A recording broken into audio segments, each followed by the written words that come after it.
మేము తీసుకుంటాం. ఓర్వకల్లు పారిశ్రామిక కేంద్రంగా తయారు చేస్తున్నాం. అక్కడ విమానాశ్రయం కూడా పెట్టాం. కర్నూలుకి మీకు అందరికీ హామీ ఇస్తున్నాం. వీలైనంత తొందరలోనే హైకోర్టు బెంచ్ని ముందు అవసరమే సర్క్యూట్ బెంచ్ పెట్టి మళ్లీ హైకోర్టు బెంచ్ని పెట్టే బాధ్యత ఈ ప్రభుత్వం తీసుకుంటామని మీ అందరికీ హామీ ఇస్తున్నా. ఇంకొక పక్క కడపలో 2028కి ప్రారంభమయ్యే విధంగా స్టీల్ ప్లాంట్ తీసుకొస్తాం. గడచిన ప్రభుత్వాలు గాని నాయకులు డ్రామాలు ఆడారు. బ్రహ్మణి స్టీల్ అన్నారు, భ్రమ కల్పించారు, పెద్ద అవినీతి చేశారు, తర్వాత ఫౌండేషన్ వేశారు. అది ఎక్కడుందో తెలియదు. కానీ హామీ ఇస్తున్నా, 3వ తారీఖు పనులు ప్రారంభించి 2028కి రాయలసీమ స్టీల్ ఫ్యాక్టరీ తెచ్చే బాధ్యత ఈ ప్రభుత్వానికి మరొక్కసారి హామీ ఇస్తున్నా. కొప్పర్తి ఇండస్ట్రియల్ నోడ్ అభివృద్ధి చేశాం. తిరుపతిలో రాయల్ ఎన్ఫీల్డ్ వస్తా ఉంది.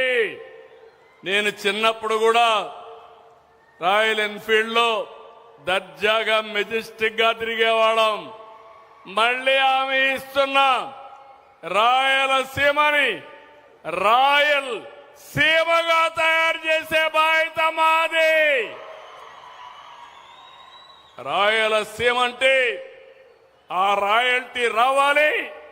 మీరెక్కడికి పోయినా కాళ్ళరెగరేసుకుని నాది రాయలసీమ అని చెప్పంగానే మీకు గౌరవించే బాధ్యత తీసుకొచ్చే బాధ్యత నాది.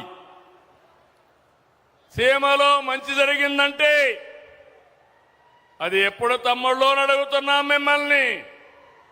ఇవన్నీ ఎప్పుడొచ్చాయి? తెలుగుదేశం పార్టీ హయాంలో, ఎన్డీఏ హయాంలో అవునా కాదా అని మిమ్మల్ని అడుగుతున్నా. అవునంటే గట్టిగా చప్పట్లు కూడా చెప్పండి అవునని. ఆధునిక దేవాలయాలుగా భావించే సాగునీటి ప్రాజెక్టులు నాంది పలికింది మన ప్రభుత్వమే. ప్రాజెక్టులు కట్టి సీమను కరువు బారి నుంచి కాపాడాం.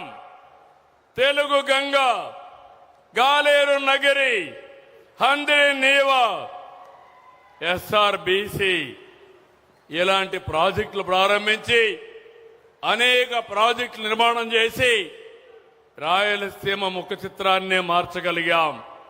హెచ్ఎల్సి, ఎల్ఎల్సి, కేసీ కెనాల్ ఇవన్నిటి కూడా ఎప్పటికప్పుడు ముందుకు తీసుకుపోయే పరిస్థితికి వచ్చాం. ఈ రోజు మళ్లీ ఇక్కడ హామీ ఇస్తున్నాను, రాయలసీమ హార్టికల్చర్